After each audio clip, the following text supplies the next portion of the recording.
Swayam Prabha. Digital India. Educated India.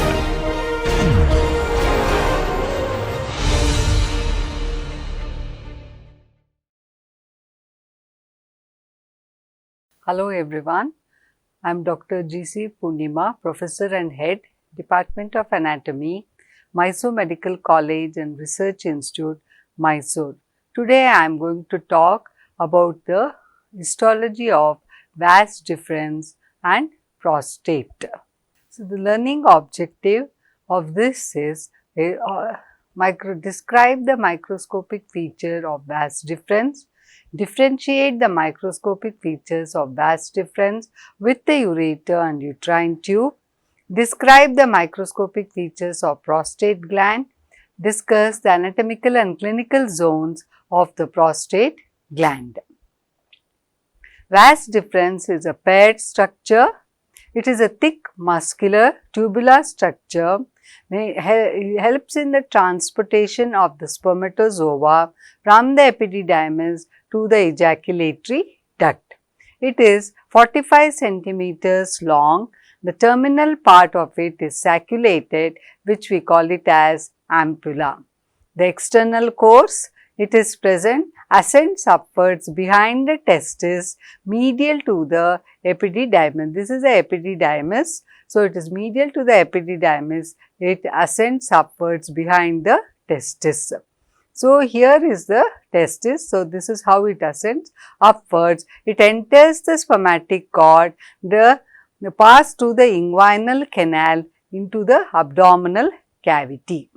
So, in the pelvis, it runs downwards and backwards, crosses the ureter medially, makes an angular bend and enters the base behind the base of the bladder as an enlarged sacculated form. On reaching the base of the prostate, joins with the duct of the seminal vesicle to form the ejaculatory duct. So, this is the course of the vas deferens. So, when we come to the microscopic structure of the vas, since it is a tubular structure, this is a transverse section of the vas deferens. The wall of the vas deferens or ductus deferens consists of three layers: the mucous membrane, the muscular layer, the connective tissue. The mucous membrane shows longitudinal folds. The lumen is sometimes irregular or stellate shaped, lined with a simple columnar to pseudostratified epithelium. The epithelium is similar to that of the epididymis, but here it is a bit, the principal cells are a bit shorter. Then the muscle coat is a very distinct feature of the vas deferens. It is a very thick layer made up of three layers of smooth muscles: the inner circular layer, the outer longitudinal layer. The muscle layer is very thick in the vas deferens. Then there is a connective tissue made up of fibroelastic tissue, forms the adventitia containing the blood vessels and nerves. In the external part, the extra-abdominal part of the vas deferens, the cells are ciliated. The slight change in the epithelium, it becomes ciliated. It is supported by the lamina propria with many elastic fibers.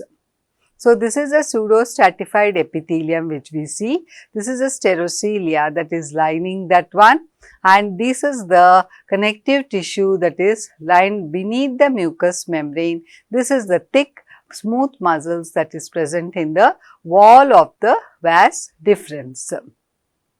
So, usually this is the circular structure. Histologically, whenever we show the slides to the student, we always compare this with the other slides which are of similar in nature. It looks similar, but they are structurally different. So, we always compare it with the other slide, that is the ureter.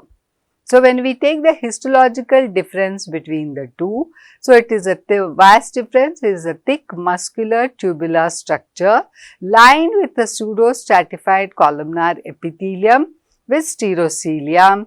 The wall of this one is very, very thick. The whole length of the vas deferens is 45 centimeters. The lumen becomes very, very irregular. Because of the thick musculature, the lumen is not very uniform. When we comes to the ureter, we see the difference over here. What we see distinctly is the lumen shape, which is stellate shaped in or star shaped in appearance. And the lining mucous membrane will be the transitional epithelium.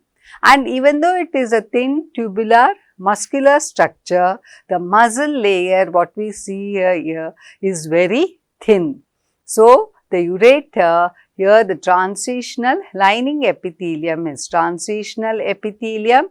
The underlying lamina propria is present. The muscle layer is circularly arranged, inner circular and outer longitudinal, but it is very thin layer, and the outermost is the adventitia. But what we see here is a pseudo-stratified columnar epithelium in the vas deferens. The muscle wall is very, very thick and the lumen is irregular. Even though both are muscular tubular structure, this is the histological distinct difference we see between the between these two structures. Then this is the ureter. You see the star shaped lumen lined with the transitional epithelium. This is the muscle wall that is being present. The outer layer is the adventitia. Then this is in the high power, you see the transitional epithelium where the cells are arranged in the layers, 3 to 5 layers are seen. You can make out the umbrella shaped and the polygonal cells that is lining the transitional epithelium. So, lamina propria with the blood vessels and elastic fibers are seen, and this is the muscle layer of the ureter, which is very, very thin. So, the next structure which is similar tubular muscular structure will be the uterine tube.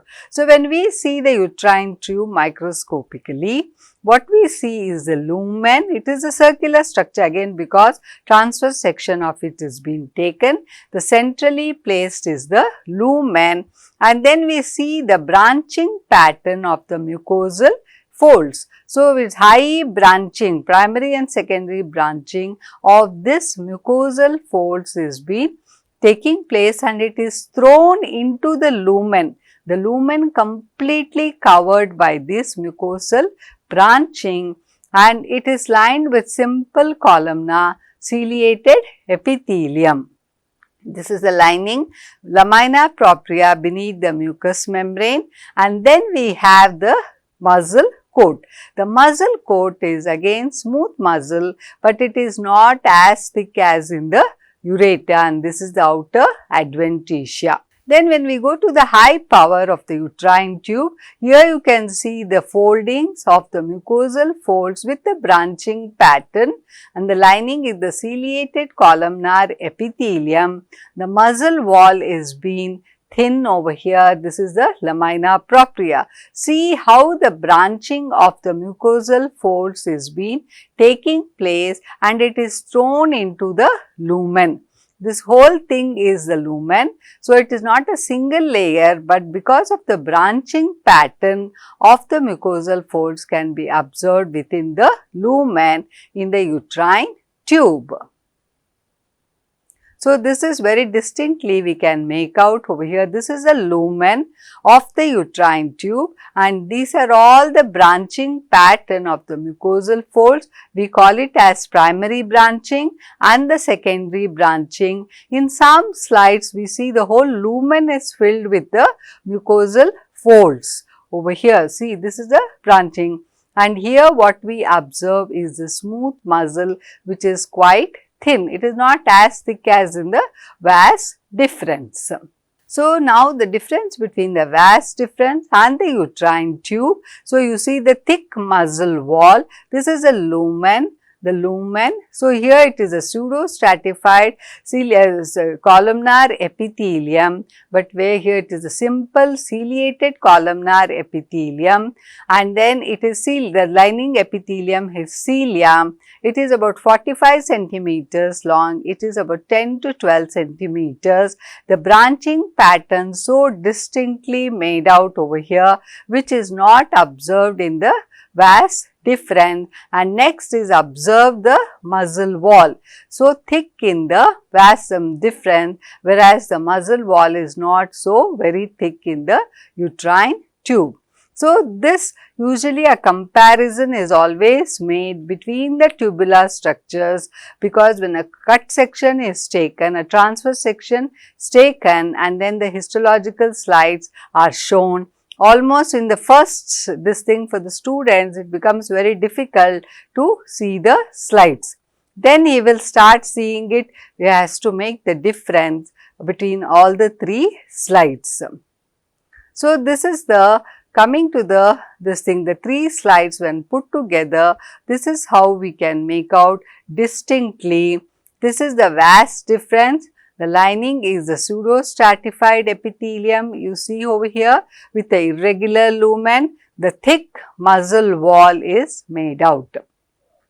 Then you have the uterine tube or the fallopian tube slide with the mucosal branching which is thrown into the lumen, lined with the simple ciliated columnar epithelium, thin muscle wall. Whereas so here sometimes the lumen itself is filled with these folds, it becomes very obscure, it cannot be seen at all. Then we have the ureter, where you have a star-shaped lumen, very distinct feature with the lining epithelium is transitional epithelium. This is a thin lamina propria. The muscle wall is very, very thin. Why there is a distinction in the muscle wall in these three structures? Because functionally each one is doing different work. The ureter, it helps just in the transference of the urine that is formed in the kidney into the urinary bladder. So, it does not need much of muscle tissue. Here it becomes just a little bit of contraction, mainly supportive in function. Whereas in the uterine tube is slightly thicker because it needs the contraction of the muscle along with the ciliated epithelium to push the ovum or the fertilized zygote towards the uterine cavity.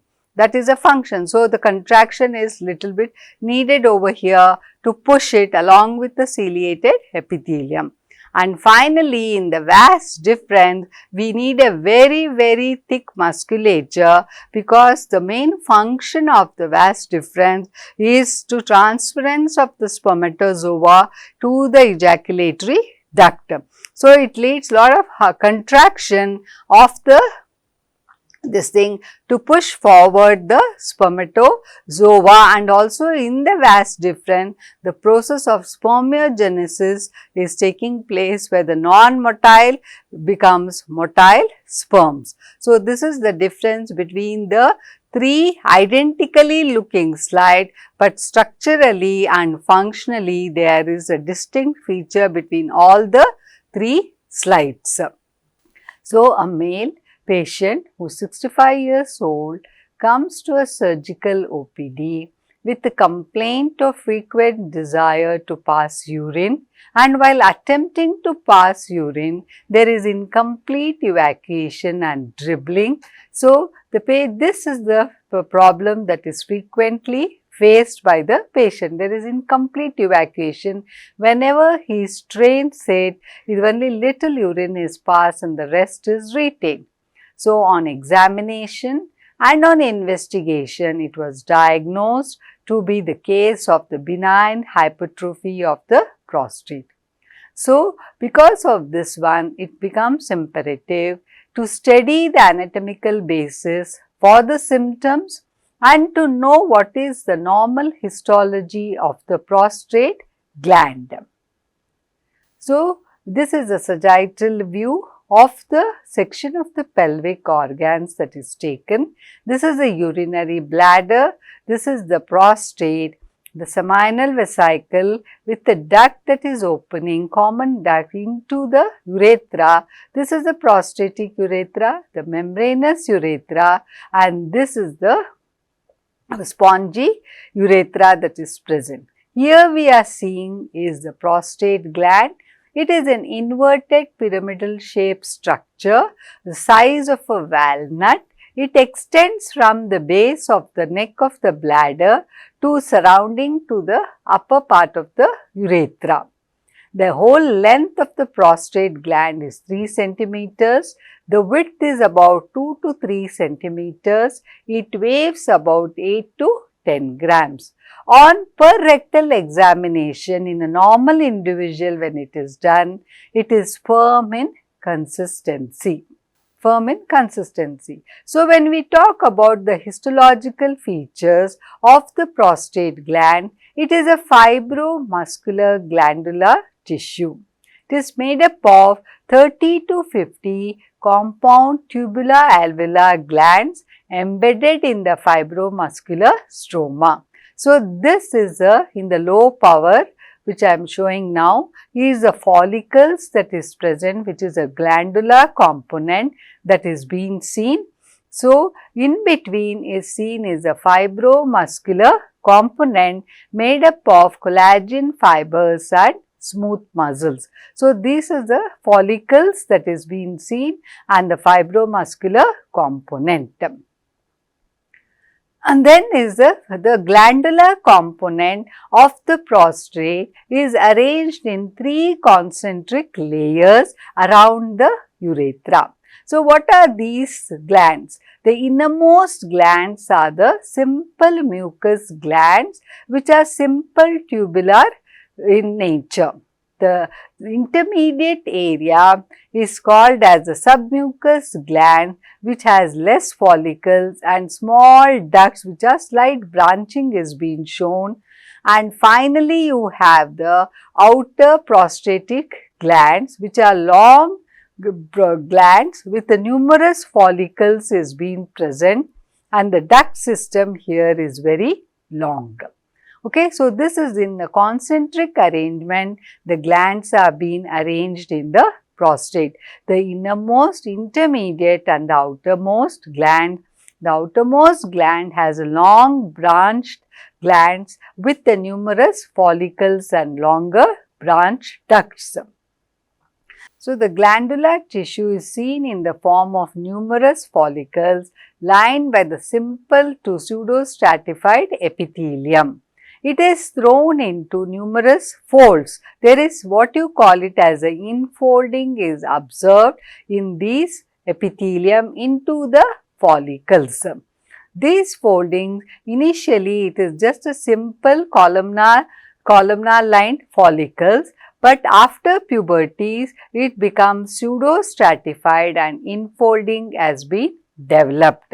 Again in old age, these infoldings will disappear. The small rounded masses can be seen in within the lumen called as the corpora amylacea, which is more so in the elderly individuals, which is nothing but a condensed glycoprotein with keratin sulfate, which is often calcified. So, the next is the 8 changes that we see is the glandular part is poorly developed at birth, but it undergoes considerable branching and proliferation after puberty, just like the fibromuscular component, and it starts degenerating in the old age.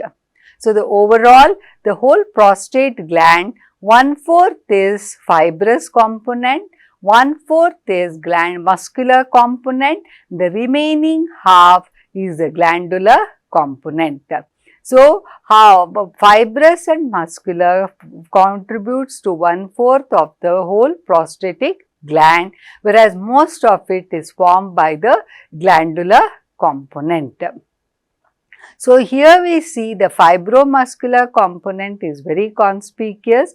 It divides the gland into septations, and this forms the glandular lobes are being formed over here. This fibromuscular component contains smooth muscles and collagen fibers, and this one will continue with the capsule which surrounds the prostate. So, what we are seeing in the high power are the follicles, slight infolding is being seen, and there are number of follicles that is seen over here. This is the fibromuscular component, and this forms a septa surrounding the glandular tissue, and it continues with the capsule of the prostate. The next is the function of the prostate. The prostate will produce the secretion which adds up to the bulk of the semen. It is white in color, which is rich in acid phosphatase, amylase and citric acid. It also produces the prostaglandins. The seminal vesicles also produces the semen. So, the prostate gland will add whatever secretion it produces, adds to the bulk of the semen.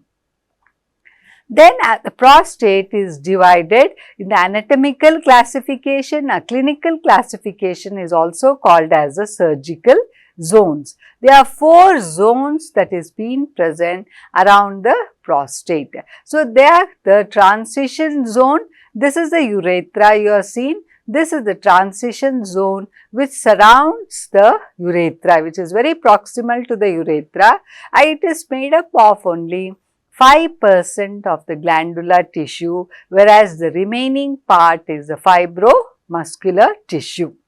This part is called as a median lobe in surgical practice.